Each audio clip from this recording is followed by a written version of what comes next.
നമ്മുടെ നാട്ടിൽ ഇന്ന് കൂണ് മുളയ്ക്കുന്ന പോലെയാണ് ഡയാലിസിസ് യൂണിറ്റുകൾ കൂടിക്കൂടി വരുന്നത്. അതിനൊരു പ്രധാന കാരണം എന്ന് പറഞ്ഞാൽ ഈ കിഡ്നി ഫെയിലിയർ കൂടിക്കൂടി വരുന്നതാണ്. ഇതിന് ഏറ്റവും വലിയ വില്ലൻ എന്ന് പറയുന്നത് നമ്മുടെ ജീവിതശൈലി തന്നെയാണ്. നമ്മുടെ ജീവിതശൈലിയായിട്ടോ അല്ലെങ്കിൽ നമ്മൾ ചെയ്യുന്ന പല തെറ്റുകളാണ് കിഡ്നീനെ അപകടത്തിലാക്കുന്നത്. ഈ വീഡിയോയിലൂടെ നമ്മൾ ചെയ്യുന്ന എന്തൊക്കെ തെറ്റുകളാണ് കിഡ്നി ഫെയിലിയറിലോട്ട് പോകുന്നത്, നമുക്ക് ഏതൊക്കെ ഭക്ഷണം കഴിച്ചാൽ ഒരു പരിധി വരെ കിഡ്നീനെ സംരക്ഷിക്കാം എന്ന് ഡീറ്റെയിൽ ആയിട്ട് നോക്കാം. ഞാൻ ഡോക്ടർ പ്രിയ, Q1B ഹെൽത്ത് കെയറിലെ ഹോമിയോപ്പതിക് ഫിസിഷ്യനാണ്. നമ്മൾ ചെയ്യുന്ന ചില തെറ്റുകൾ നമ്മൾ തന്നെ അറിയാതെ ചെയ്യുന്ന തെറ്റുകളായിട്ടോ നമ്മൾ അറിയുന്ന ഒരുപാട് തെറ്റുകൾ നമ്മൾ ചെയ്യുന്നതുകൊണ്ടോ കിഡ്നി ഇന്ന് കംപ്ലീറ്റ് ഫെയിലിയറിലോട്ട് പോകുന്നുണ്ട്. കിഡ്നി എന്ന് പറഞ്ഞാൽ നമ്മുടെ ശരീരത്തിൽ A to Z പ്രവർത്തനങ്ങളെ മാനേജ് ചെയ്യുന്ന ഒരാളാണ്. മൂത്രം മരിച്ച് പുറന്തള്ളുക എന്നുള്ളത് മാത്രമല്ല, നമ്മുടെ ശരീരത്തിലെ മറ്റു പല പ്രവർത്തനങ്ങൾക്ക് സഹായിക്കുന്നുണ്ട്. ചുവന്ന രക്താണുക്കളുടെ ലെവൽ മെയിൻറ്റെയിൻ ചെയ്യാൻ എറിത്രോപോയിറ്റിൻ എന്ന് പറയുന്ന ഹോർമോൺ ഉണ്ടാക്കുന്നു, വൈറ്റമിൻ ഡിയുടെ ലെവൽ മെയിൻറ്റെയിൻ ചെയ്യുന്നു, BP കൺട്രോൾഡ് ആക്കി നിർത്തുന്നു. ഇവയൊക്കെ കിഡ്നിയുടെ പ്രവർത്തനം കൊണ്ടാണ്. നമുക്ക് വേണ്ട ധാതുക്കളെയും ലവണങ്ങളെയൊക്കെ സോർട്ട് ഔട്ട് ചെയ്തെടുക്കുന്നതും ഈ കിഡ്നി തന്നെയാണ്. അപ്പം നമ്മുടെ ശരീരത്തിലെ ഒട്ടുമിക്ക പ്രവർത്തനങ്ങൾക്ക് സഹായിക്കുന്നതാണ് കിഡ്നി. ചെറിയ ചെറിയ അപകടങ്ങളൊക്കെ വന്നാലും കിഡ്നി പുറത്തോടുന്ന ലക്ഷണങ്ങൾ കാണിക്കാതെയൊക്കെ ഒരു പരിധി വരെ മാനേജ് ചെയ്തു പോകും. പക്ഷെ നമ്മൾ ചെയ്യുന്ന ചില തെറ്റുകൾ എന്തൊക്കെയാണെന്ന് തിരിച്ചറിഞ്ഞ് നമ്മൾ അതൊന്നും ചെയ്യാതിരുന്നാൽ തന്നെ ഒരു പരിധി വരെ നമുക്ക് കിഡ്നി ഫെയിലിയർ തടയാൻ പറ്റും. ഏറ്റവും ഒന്നാമതായിട്ട് പറയുകയാണെങ്കിൽ നമ്മൾ തന്നെ നമ്മളെ ചികിത്സിക്കുക. ഇന്ന് നമ്മൾക്കറിയാം മിക്ക ഇലകളോ അല്ലെങ്കിൽ പഴങ്ങളോ നല്ലതാണ്, അല്ലെങ്കിൽ ഇന്ന രോഗങ്ങൾ തടയാൻ ഇത് നല്ലതാണ് എന്നൊക്കെ കേൾക്കുമ്പോൾ തന്നെ നമ്മൾ ധാരാളം ഇടതങ്ങ് കഴിക്കും. ഏറ്റവും വലിയൊരു ഉദാഹരണം എന്ന് പറഞ്ഞാൽ കുറച്ച് കാലം മുൻപ് തന്നെ കൊളസ്ട്രോൾ നിയന്ത്രിക്കാൻ വേണ്ടിയിട്ട് നമുക്കറിയാം നമ്മൾ കഴിക്കുന്ന ഇരുമ്പൻ പുളി നല്ലതാണെന്ന് പറയുന്നത് കേട്ടിട്ട് ഒരുപാട് ആൾക്കാർ ഈ ഇരുമ്പൻ പുളി എടുത്ത് ജ്യൂസാക്കി അതങ്ങ് ദിവസവും കുടിക്കാൻ തുടങ്ങി. അവിടെ കൊളസ്ട്രോൾ മെയിൻറ്റെയിൻ അല്ലെങ്കിൽ കൊളസ്ട്രോൾ കുറയ്ക്കാൻ വേണ്ടിയാണ് നമ്മളിത് കഴിച്ചിരുന്നതെങ്കിൽ ഇപ്പുറത്തെ സൈഡിൽ ഓക്സലേറ്റുകൾ അടിഞ്ഞ് കിഡ്നി ഡാമേജ് ആവുകയാണ്. നമ്മൾ തന്നെയാണ് നമുക്ക് രോഗങ്ങൾ ഉണ്ടാക്കി വെക്കുന്നത്. ഇതുപോലെയാണ് മറ്റ് പല കണ്ടീഷൻസ് എടുക്കുകയാണെങ്കിലും ചില ഇലക്കറികൾ പൊതുവേ നമുക്ക് ശരീരത്തിന് നല്ലതാണ്. അപ്പോൾ ഇലക്കറികൾ പാകം ചെയ്ത് കഴിക്കുകയാണെങ്കിൽ നമുക്ക് ദോഷമില്ല. ഇത് തന്നെ നമ്മൾ അരച്ച് പിഴിഞ്ഞ് ജ്യൂസായി കുടിക്കുന്ന ആരാണെങ്കിൽ ഇത് നമ്മുടെ കിഡ്നിനെ നശിപ്പിക്കുന്നു. നെല്ലിക്ക നമുക്ക് നല്ലതാണ്, ഏറ്റവും നല്ലപോലെ വൈറ്റമിൻ സി ഉണ്ട്, ഏറ്റവും നല്ല റിച്ച് സോഴ്സ് ആണെന്ന് നമുക്കറിയാം. എന്നാൽ കുറച്ച് അധികം വൈറ്റമിൻ സി കിട്ടിക്കോട്ടെ എന്ന് ഓർത്തിട്ട് കോവിഡ് കാലങ്ങൾക്ക് അല്ലെങ്കിൽ പല ഇൻഫെക്ഷൻസ് തടയാൻ വേണ്ടിയിട്ട് നമ്മൾ ചെയ്യുന്ന ഒന്നാണ് ഒരു ദിവസം ഒരു 8-10 നെല്ലിക്ക എടുത്ത് അരച്ച് ജ്യൂസാക്കി കുടിക്കുക. അത് നമുക്ക് ദോഷം ചെയ്യും. ദിവസം 1-2 നെല്ലിക്ക അത്രയും നമ്മുടെ ശരീരത്തിന് ആവശ്യമുള്ളൂ. ഞാൻ ഈ പറഞ്ഞതെല്ലാം നിങ്ങൾ ജ്യൂസാക്കി കഴിക്കുകയാണെങ്കിലാണ് പ്രശ്നം ഉണ്ടാവുക. നമ്മൾ പാകം ചെയ്തിട്ടാണ് കഴിക്കുന്നതെങ്കിൽ നമ്മൾ ഇപ്പോൾ ചീരയൊക്കെ ആണെങ്കിൽ ഒരു ലിമിറ്റിൽ നമുക്ക് കുക്ക് ചെയ്ത് കഴിക്കുകയാണെങ്കിൽ നമുക്ക് കുഴപ്പമില്ല. നമ്മൾ ജ്യൂസാക്കി കഴിക്കുമ്പോഴാണ് ഈ പറഞ്ഞ പ്രശ്നങ്ങൾ ഉണ്ടാവുന്നത്. ഇനി അടുത്തൊരു പ്രശ്നം എന്ന് പറഞ്ഞാൽ പെയിൻ കില്ലേഴ്സിൻ്റെ അധികമായിട്ടുള്ള ഉപയോഗം. ഡോക്ടേഴ്സിനെ കാണാനോ അല്ലെങ്കിൽ ഡോക്ടറെ കാണാനുള്ള ബുദ്ധിമുട്ട് കൊണ്ടോ ഒരു സമയലാഭത്തിന് വേണ്ടിയിട്ടോ സ്വയം ചികിത്സിക്കുക. പനി വരുമ്പോൾ ഉടനെ പാരസെറ്റമോളോ അല്ലെങ്കിൽ മറ്റ് പെയിൻ കില്ലേഴ്സോ അല്ലെങ്കിൽ ടെമ്പറേച്ചർ കുറയ്ക്കാൻ മറ്റ് ടാബ്ലറ്റ്സോ ഡിപ്പെൻഡ് ചെയ്യുക.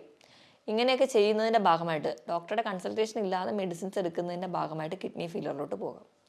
ഇനി അധികമായിട്ട് ഫോസ്ഫറസ് കണ്ടൻറ്റുള്ള ഭക്ഷണങ്ങൾ നമ്മൾ കൂടുതലായിട്ട് കഴിക്കാം. ഫോസ്ഫറസ് കണ്ടൻറ്റുള്ള ഭക്ഷണങ്ങൾ എന്ന് പറയുമ്പോൾ നമ്മൾ കഴിക്കുന്ന പേസ്ട്രി, കേക്ക്സ്, പുഡിംഗ് ഇവയിലൊക്കെ ധാരാളം ഫോസ്ഫറസ് ഉണ്ട്. ഇവ നമ്മുടെ ശരീരത്തിൽ അധികമായിട്ട് ചെന്ന് കഴിഞ്ഞാൽ പ്രശ്നമാണ്. അതുപോലെ തന്നെ സോഡിയത്തിൻ്റെ അളവ് കൂടിയാലും നമുക്കറിയാം BP കൂടാനൊരു കാരണം എന്ന് പറഞ്ഞാൽ സോഡിയം കൂടുന്നതാണ്. സോഡിയം എന്ന് പറയുമ്പോൾ സോഡിയം ക്ലോറൈഡ് ഫോമിൽ ഉപ്പായിട്ട് നമ്മൾ കഴിക്കുന്നത് വറുത്തതും പൊരിച്ചതുമായിട്ടുള്ള എല്ലാ വസ്തുക്കളിലും ഹോട്ടൽ ഫുഡുകളിൽ പ്രത്യേകിച്ച് അതൊന്നും കേടുകൂടാതിരിക്കാനും അതുപോലെ തന്നെ ഒന്ന് ടേസ്റ്റ് കൂടാനും ആവശ്യത്തിലും കൂടുതൽ ഉപ്പാണ് ഉപയോഗിക്കുന്നത്. നമുക്ക് ദിവസവും കഴിക്കാവുന്ന ഉപ്പിൻ്റെ അളവ് എന്ന് പറഞ്ഞാൽ 5 ഗ്രാം ആണെങ്കിൽ അതിലും അധികം നമ്മുടെ ശരീരത്തിൽ ചെല്ലുമ്പോൾ അത് നമുക്ക് കിഡ്നി ഡാമേജിലോട്ട് എത്തിക്കുന്നുണ്ട്. ഇതൊക്കെ നമ്മൾ അറിയാതെ അല്ലെങ്കിൽ അറിഞ്ഞുകൊണ്ടോ ചെയ്യുന്ന ഒരുപാട് തെറ്റുകളാണ്. മദ്യപാനം, പുകവലി പോലെയുള്ള ശീലങ്ങൾ ഉണ്ടെങ്കിൽ അത് മറ്റ് ഓർഗൻസിനെ അഫക്റ്റ് ചെയ്യുന്നത് തന്നെ കിഡ്നിനെയും ബാധിക്കുന്നുണ്ട്. മദ്യം എന്ന് പറയുന്ന ഒരു ഡീഹൈഡ്രേറ്റിംഗ് ഏജൻ്റാണ്. അപ്പോൾ നമ്മുടെ ശരീരത്തിലെ വെള്ളത്തിനെ മുഴുവൻ ഊറ്റി കളയുകയും അത് നമ്മുടെ കിഡ്നിക്ക് സ്ട്രെയിൻ ചെയ്യുകയും അത് നമുക്ക് കിഡ്നി ഫെയിലിയറിലോട്ട് പോകും. പുകവലി എന്ന് പറയുമ്പോൾ അവിടെ ഉണ്ടാകുന്ന നിക്കോട്ടിൻ എന്ന് പറയുന്ന പ്രൊഡക്റ്റ് രക്തക്കുഴലിൽ അടിയുകയും അത് അടിയുന്ന ഭാഗമായിട്ട് കിഡ്നി ഫെയിലിയറിലോട്ട് പോകാം. കാരണം കിഡ്നിക്ക് വേണ്ട രീതിയിലുള്ള രക്തം പമ്പ് ചെയ്ത് എത്തുന്നില്ലാത്തതുകൊണ്ട്. അതുപോലെ നമ്മൾ വേണ്ട രീതിയിൽ വെള്ളം കുടിക്കാതിരുന്നാലും കിഡ്നീനെ ബാധിക്കും. നമ്മൾ ദാഹിക്കുമ്പോൾ മാത്രം വെള്ളം കുടിക്കുക അല്ലെങ്കിൽ ചോറുണ്ട് കഴിഞ്ഞ് ഒരു ഗ്ലാസ് വെള്ളം കുടിക്കുക, ഈ ഒരു ശീലമുള്ളവരാണെങ്കിൽ നമ്മുടെ ശരീരഭാരത്തിനനുസരിച്ച് വെള്ളം നമ്മുടെ ശരീരത്തിൽ എത്തിയില്ലെങ്കിലും നമുക്ക് കിഡ്നിക്ക് ഫെയിലിയറിലോട്ട് പോകാൻ കാരണമാകും. കാരണം നമ്മുടെ ശരീരഭാരം എടുക്കുകയാണെങ്കിൽ 25 കിലോയ്ക്ക് 1 ലിറ്റർ വെള്ളം, ഇതാണ് കണക്ക്. ഈ ഒരു കണക്കിൽ നമ്മൾ എന്തായാലും നിർബന്ധമായിട്ട് വെള്ളം കുടിക്കണം. അപ്പം അങ്ങനെ നിർബന്ധമായി വെള്ളം കുടിക്കാൻ അല്ലെങ്കിൽ കുടിക്കാൻ മടിയുള്ളവരാണെങ്കിൽ നിങ്ങൾ ബോട്ടിൽ രാവിലെ തന്നെ വെള്ളം എടുത്ത് വെച്ചിട്ട് അത് കുടിക്കാൻ വേണ്ടി ശീലിക്കുക. എങ്കിലൊരു പരിധി വരെ കിഡ്നി അപകടത്തിലാവുന്നത് നമുക്ക് തടയാൻ പറ്റും. ഇനി ഉറക്കത്തിന് വലിയൊരു ഫാക്ടർ ഉണ്ട്. ഉറക്കം എങ്ങനെ കിഡ്നീനെ പ്രൊട്ടക്റ്റ് ചെയ്യുന്നു നോക്കിക്കഴിഞ്ഞാൽ ഉറങ്ങുമ്പോൾ ഒരു പരിധി വരെ ഒരു കുറഞ്ഞ അളവിലെങ്കിലും കിഡ്നിക്ക് ചെറിയൊരു റെസ്റ്റ് ഉണ്ട്. കിഡ്നിയുടെ ലോഡ് കുറച്ച് കുറവാണ്. അപ്പോൾ നമുക്ക് കിഡ്നിക്ക് ചെറിയൊരു റെസ്റ്റ് കൊടുത്താൽ തന്നെ അത് കുറച്ചധികം കാലം കൂടി ഓടാൻ സഹായിക്കും. ഇനി നമ്മുടെ ഭക്ഷണത്തിൻ്റെ കാര്യം എടുക്കുകയാണെങ്കിൽ നമുക്കറിയാം, നമുക്ക് കൂടുതൽ ഇഷ്ടം നോൺ വെജ് ഫുഡ് കഴിക്കാനാണ്. എത്ര രാത്രി വൈകിയാലും പുറത്ത് പോയി ഭക്ഷണം കഴിക്കാൻ നമുക്ക് എല്ലാവർക്കും ഇഷ്ടമാണ്. അതുകൊണ്ട് തന്നെയാണ് നമ്മുടെ നാട്ടിൽ രാത്രിയാണ് കൂടുതലും ഹോട്ടലുകളൊക്കെ പ്രവർത്തിക്കുന്നത്. രാവിലത്തെ ബ്രേക്ക്ഫാസ്റ്റ് നമ്മളെല്ലാവരും തന്നെ സ്കിപ്പ് ചെയ്യാൻ റെഡിയാണ്. അതുപോലെ തന്നെ ഉച്ചത്തെ ലഞ്ച് നമുക്കൊന്ന് മോഡറേറ്റ് ആയിട്ട് കൺട്രോൾ ചെയ്യാൻ ഇഷ്ടപ്പെടുന്നവരാണ്. പക്ഷെ രാത്രി നല്ല ഹെവി ആയിട്ട് തന്നെ കഴിച്ചിട്ട് കിടക്കും. ഈ ഒരു ശീലം ഉള്ളതുകൊണ്ട് തന്നെ അമിതവണ്ണം നമുക്ക് പെട്ടെന്ന് വരുന്നു, കുടവയറ് നമുക്ക് പെട്ടെന്ന് വരുന്നു. അമിതവണ്ണമൊക്കെ വരുമ്പോൾ തന്നെ ഏറ്റവും വലിയ വില്ലനാവുന്നത് ലോഡ് കൂടുകയാണ് കിഡ്നിക്ക്. അപ്പോൾ കിഡ്നിക്ക് ഒരുപാട് സ്ട്രെയിൻ ചെയ്യണം. അതിൻ്റെ ഭാഗമായിട്ട് കിഡ്നി പെട്ടെന്ന് ഡാമേജ് ആവാം. അതുപോലെ തന്നെ നമ്മൾ പ്രത്യേകിച്ച് വ്യായാമം ഒന്നും ചെയ്യാത്തതും ഈ അമിതവണ്ണത്തിന് കാരണമാകും. നമ്മൾ ഒരുപാട് സെഡൻറ്ററി ലൈഫാണ്, നമുക്ക് നമ്മുടെ ജോലി അല്ലെങ്കിൽ നമ്മൾ കുറേ ഗാഡ്ജറ്റുമായിട്ടാണ് ജീവിക്കുന്നത്. അപ്പോൾ നമുക്ക് ഈ വ്യായാമം ഇല്ലാത്തതും കിഡ്നിയുടെ ലോഡ് കൂട്ടുന്നുണ്ട്. ഞാൻ ഈ പറഞ്ഞ പോലെ ഒരുപാട് ഇറച്ചി അല്ലെങ്കിൽ റെഡ് മീറ്റ് കൂടുതലായിട്ട് കഴിക്കുന്നവരാണെങ്കിൽ ഈ ഒരു അമിതവണ്ണം എന്നുള്ളൊരു ആംഗിൾ കൂടാതെ തന്നെ നമ്മൾ അധികമായിട്ട് റെഡ് മീറ്റ് കഴിക്കുന്നതിൻ്റെ ഭാഗമായിട്ട് നമ്മൾ ബ്ലഡ് അസിഡിക് ആവുകയാണ്. നമ്മൾ അസിഡിക് pH ബ്ലഡ് മാറും. ഇത് കിഡ്നിക്ക് കൂടുതൽ സ്ട്രെയിൻ ഉണ്ടാക്കുന്നുണ്ട്. ഇത് കിഡ്നിക്ക് കൂടുതൽ സ്ട്രെയിൻ ഉണ്ടാക്കുമ്പോൾ കിഡ്നി ഒരുപാട് ഫങ്ഷൻ ചെയ്യേണ്ടി വരുന്നു. അങ്ങനെ കിഡ്നി ഡാമേജിലോട്ട് പോകുന്നുണ്ട്. ഇതുപോലെ തന്നെ ഈ ഒരു പ്രോസസ്സാണ് യൂറിക് ആസിഡിൻ്റെ കംപ്ലയിൻസ് ഉള്ളവർ നടക്കുന്നത്. അവരും കൂടുതലായിട്ട് റെഡ് മീറ്റ് കഴിക്കുന്നു, ബ്ലഡ് ഒരു അസിഡിക് pH പോകുന്നു, ക്രിസ്റ്റൽ ഫോർമേഷൻ വരുന്നു, അവർക്ക് കിഡ്നി സ്റ്റോൺസ് ഉണ്ടാവുന്നു. അതും ഒരു കിഡ്നി ഡിസീസിലോട്ട് മാറുന്നുണ്ട്. അപ്പം മാക്സിമം നിങ്ങൾ നോൺ വെജ് പ്രോട്ടീൻസ് കഴിക്കാതെ കുറച്ചുകൂടെ വെജ് പ്രോട്ടീൻസ് അല്ലെങ്കിൽ വെജിറ്റബിൾസും ഫ്രൂട്ട്സും അതിനെ ബാലൻസ് ചെയ്യുന്ന രീതിയിൽ കഴിക്കാൻ വേണ്ടി ശ്രദ്ധിക്കുകയാണെങ്കിൽ ഒരു പരിധി വരെ നമുക്ക് കിഡ്നീനെ പ്രൊട്ടക്റ്റ് ചെയ്യാം. ഞാൻ ഈ പറഞ്ഞ ശീലങ്ങൾ, ഈ കുറച്ച് ശീലങ്ങളാണ് നമ്മുടെ കിഡ്നി ഡാമേജിലോട്ട് പെട്ടെന്ന് എത്തിക്കുന്നത്. മാക്സിമം ഈ ഒരു ശീലങ്ങൾ നമ്മൾ ചെറുപ്പത്തിൽ തൊട്ടേ ഒഴിവാക്കുകയാണെങ്കിൽ ഒരു പരിധി വരെയൊക്കെ നമുക്ക് കിഡ്നി ഡാമേജ് തടയാനും പറ്റും. ഇനി നമുക്ക് ഇങ്ങനെയൊക്കെയാണ് കിഡ്നി രോഗങ്ങൾ വന്നു പോയിട്ടുണ്ടെങ്കിൽ അല്ലെങ്കിൽ കിഡ്നി രോഗങ്ങൾ വരാതിരിക്കാൻ ഒരു പരിധി വരെ നമ്മുടെ ഭക്ഷണത്തിൽ എന്തൊക്കെ ശീലിക്കണം നോക്കാം. അപ്പം ഡയബറ്റീസോ BP കൊളസ്ട്രോൾ പോലെയുള്ള രോഗങ്ങളുള്ളവരാണെങ്കിൽ നിങ്ങൾ ബേസിക്കായിട്ട് അത് കൺട്രോൾ ചെയ്യുമ്പോൾ തന്നെ ഒരു പരിധി വരെ നമുക്ക് കിഡ്നിയുടെ ഡാമേജ് ഒക്കെ കൺട്രോൾ ചെയ്യാൻ പോകാം. അപ്പം നമുക്ക് കിഡ്നീനെ പ്രൊട്ടക്ട് ചെയ്യാൻ വേണ്ടി നമ്മൾ കഴിക്കേണ്ട ചില ഭക്ഷണങ്ങൾ എന്തൊക്കെയാണെന്ന് നോക്കാം. ഒന്നാമതായിട്ട് ക്യാപ്സിക്കം. ക്യാപ്സിക്കത്തിൽ ലൈക്കോപ്പീൻ എന്ന് പറയുന്ന ഒരു ആൻറ്റി ഓക്സിഡൻസ് ഉണ്ട്. അതൊരു പരിധി വരെ കിഡ്നിക്ക് ഉണ്ടാകുന്ന നീർക്കെട്ടുകളോ ഇൻഫ്ലമേഷൻസോ കുറയ്ക്കുന്നുണ്ട്. അതുപോലെ തന്നെ ധാരാളം ഫൈബേഴ്സും വൈറ്റമിൻ B6 ഒക്കെ ഫോളേറ്റ്സും ഒക്കെ ഈ ക്യാപ്സിക്കത്തിലുണ്ട്. ഈ ഫോളേറ്റ്സും വൈറ്റമിൻ B6 ഒക്കെ ഉള്ളതുകൊണ്ട് തന്നെ ഒരു പരിധി വരെ നമുക്ക് RBC പ്രൊഡക്ഷന് സഹായിക്കും. അപ്പോൾ കിഡ്നി ഡാമേജ് ഒക്കെ ആയിട്ട് എറിത്രോപോയിറ്റിനൊക്കെ കുറഞ്ഞ രീതി നിൽക്കുകയാണെങ്കിൽ നമുക്ക് HB കുറയുന്നത് കാണാം. നല്ലപോലെ ക്ഷീണമൊക്കെ ഉള്ളവരാണെങ്കിൽ ഇത് കഴിച്ചാൽ ഒരു കുറച്ചൊക്കെ മാനേജ് ചെയ്യുന്നത് കാണാൻ പറ്റും. ഇതുപോലെ തന്നെ ക്യാബേജിലും ഈ പറഞ്ഞ രീതിയിൽ ഫോളേറ്റ്സും ഫൈബേഴ്സും ഒക്കെ ധാരാളം അടങ്ങിയിട്ടുണ്ട്. ഇവ നമ്മുടെ കിഡ്നിനെ പ്രൊട്ടക്ട് ചെയ്യാനും ഒരു പരിധിവരെ നീർക്കെട്ടുകൾ കുറയ്ക്കുന്നതിന് സഹായിക്കും. ഇനി നമുക്ക് മഞ്ഞൾ നല്ലൊരു ആൻറ്റി ഓക്സിഡൻ്റ് ആണ് നമുക്കറിയാം. അതുപോലെ തന്നെ മഞ്ഞളിലുള്ള ആൻറ്റി ഓക്സിഡൻ്റ് കുർക്കുമിൻ എന്ന് പറയുന്നത് നമ്മുടെ കിഡ്നിയിൽ ഉണ്ടാകുന്ന നീർക്കെട്ടുകൾ ഒരു പരിധി വരെ കുറയ്ക്കുന്നുണ്ട്. ഇനി മറ്റൊന്ന് പറഞ്ഞാൽ ഒലിവ് ഓയിലാണ്.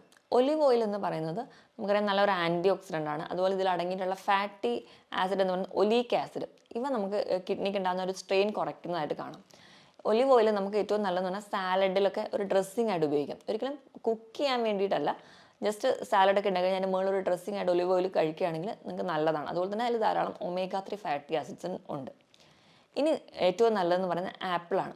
ആപ്പിൾ ധാരാളം ഫൈബേഴ്സ് ഉണ്ട്. ഈ ഫൈബേഴ്സ് നമുക്കിപ്പം കുടലിലോ അല്ലെങ്കിൽ നമ്മുടെ ശരീരത്തിലുണ്ടാകുന്ന പല ടോക്സിൻസിനെ പെട്ടെന്ന് തന്നെ പുറം തള്ളിക്കളയാൻ വേണ്ടിയിട്ട് നമുക്ക് ഈ ഫൈബേഴ്സ് നമ്മളെ സഹായിക്കുന്നുണ്ട്. അപ്പോൾ നിങ്ങൾക്ക് കഴിക്കാവുന്ന ഒരു ഫ്രൂട്ടാണ് ആപ്പിൾ.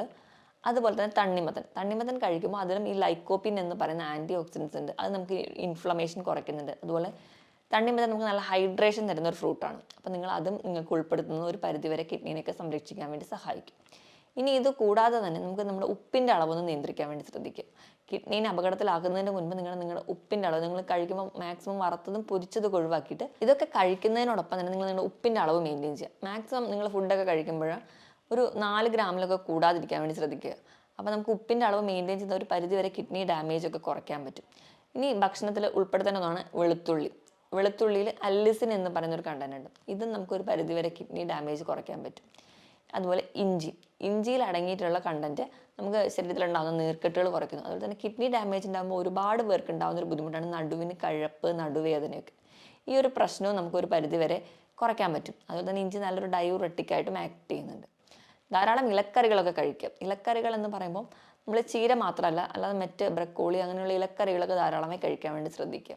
ഇപ്പോഴും പാചകം ചെയ്ത് കഴിക്കുമ്പം ഇതിൽ നിന്ന് നമുക്ക് നമ്മുടെ RBC പ്രൊഡക്ഷൻ ആവശ്യമായിട്ടുള്ള വൈറ്റമിൻസോ അല്ലെങ്കിൽ മിനറൽസോ അല്ലെങ്കിൽ അയണൊക്കെ നമുക്ക് കിട്ടുന്നുണ്ട്. നമുക്ക് ഈ ഒരു RBC കുറയുന്നതുകൊണ്ടോ അല്ലെങ്കിൽ HB കുറയുന്നതുകൊണ്ടോ ഉണ്ടാകുന്ന ക്ഷീണവും ഒരു പരിധി വരെ കുറയ്ക്കാൻ പറ്റും. ഈ പറഞ്ഞ രീതിയിലൊക്കെ ഭക്ഷണം കഴിക്കുകയാണെങ്കിൽ ഒരു പരിധി വരെയൊക്കെ നമുക്ക് നമ്മുടെ കിഡ്നിനെ സംരക്ഷിച്ച് നിർത്താൻ പറ്റും. ഇനിയിപ്പോൾ നമ്മൾ കഴിക്കുന്ന ഭക്ഷണത്തിൽ പ്രോട്ടീൻ്റെ അളവ് നോക്കുകയാണെങ്കിൽ 1 കിലോയ്ക്ക് 1 ഗ്രാം ഇതാണ് നമ്മൾ കഴിക്കുന്ന പ്രോട്ടീൻ്റെ അളവ്. അതായത് ഒരു 70 കിലോ ഉള്ള ഒരാളാണെങ്കിൽ 70 ഗ്രാം പ്രോട്ടീൻ അവർക്ക് കഴിക്കാം ഒരു ദിവസം. കിഡ്നി ഡാമേജ് ഒക്കെ സ്റ്റാർട്ട് ചെയ്തു അല്ലെങ്കിൽ ചെറിയ ചെറിയ ലക്ഷണങ്ങളൊക്കെ കണ്ടു തുടങ്ങിയിട്ടുണ്ടെങ്കിൽ നിങ്ങളുടെ പ്രോട്ടീൻ്റെ അളവ് കുറയ്ക്കുക. എപ്പോഴും നിങ്ങൾ പ്രിഫർ ചെയ്യേണ്ടത് വെജിറ്റബിൾ പ്രോട്ടീൻസ് ആണ്. പയർ, കടല, പരിപ്പ്, കൂണ്, അതേപോലെ പനീർ ഇവയൊക്കെ കൂടുതലായിട്ട് കഴിക്കുക. മാക്സിമം നിങ്ങൾ അനിമൽ പ്രോട്ടീൻസ്, റെഡ് മീറ്റ് ഒക്കെ കുറയ്ക്കാൻ വേണ്ടി ശ്രദ്ധിക്കുക. ഇപ്പോൾ ഒരു കിഡ്നി പേഷ്യൻസ് ആയിക്കഴിഞ്ഞാൽ നിങ്ങൾ കഴിക്കേണ്ട പ്രോട്ടീൻ്റെ അളവെന്ന് പറഞ്ഞാൽ നിങ്ങളുടെ 1 കിലോയ്ക്ക് 0.8 ഗ്രാം മാത്രമേ പ്രോട്ടീൻ കഴിക്കാൻ പാടുള്ളൂ. ഇനി കൊഴുപ്പ് കഴിക്കുകയാണെങ്കിൽ നമ്മളൊരു ദിവസം കഴിക്കേണ്ട കൊഴുപ്പിൻ്റെ വെയിറ്റ് എന്ന് പറഞ്ഞാൽ 50 ഗ്രാം കൊഴുപ്പാണ്. കിഡ്നി ഡാമേജ് ഒക്കെ സ്റ്റാർട്ട് ചെയ്യുകയാണ്, അതിൻ്റെ ലക്ഷണങ്ങളൊക്കെ കണ്ടു തുടങ്ങിയിട്ടുണ്ടെങ്കിൽ കൊഴുപ്പ് ഒരു ദിവസം ഒരു 25 ഗ്രാം മാത്രമേ കഴിക്കാവുള്ളൂ. പകുതിയായിട്ട് കുറയ്ക്കണം. അതുപോലെ സോഡിയം, പൊട്ടാസ്യം ഒക്കെ ലെവൽ മെയിൻറ്റെയിൻ ചെയ്യാൻ വേണ്ടി ശ്രദ്ധിക്കുക. സോഡിയം ഞാൻ പറഞ്ഞ പോലെ വറുത്തതും പൊരിച്ചതൊക്കെ ഒന്ന് ഒഴിവാക്കുകയാണെങ്കിൽ, പപ്പടം, അച്ചാർ, ഉപ്പിലിട്ടതൊക്കെ ഒഴിവാക്കുകയാണെങ്കിൽ ഒരു പരിധി വരെ നമുക്ക് കൺട്രോൾ ചെയ്യാം. പൊട്ടാസ്യത്തിൻ്റെ ലെവൽ മെയിൻറ്റെയിൻ ചെയ്യാൻ വേണ്ടി നിങ്ങൾ അധികം പൊട്ടാസ്യമുള്ള ഭക്ഷണങ്ങളാണെങ്കിൽ ഒന്ന് ഒഴിവാക്കുക. കൂടുതലായിട്ട് പൊട്ടാസ്യം അടങ്ങിയിരിക്കുന്നത് കരിക്ക്, ഏത്തപ്പഴം, മാതളം ഇവയിലൊക്കെയാണ്. മാക്സിമം നിങ്ങൾ കഴിയുമ്പോൾ ഫ്രൂട്ട്സ് തിരഞ്ഞെടുക്കുമ്പോൾ പൊട്ടാസ്യം കുറവുള്ള പൈനാപ്പിൾ, ആപ്പിൾ, ബെറീസ്, പേരയ്ക്ക ഇവയൊക്കെ കൂടുതലായിട്ട് തിരഞ്ഞെടുക്കാൻ വേണ്ടി ശ്രദ്ധിക്കുക.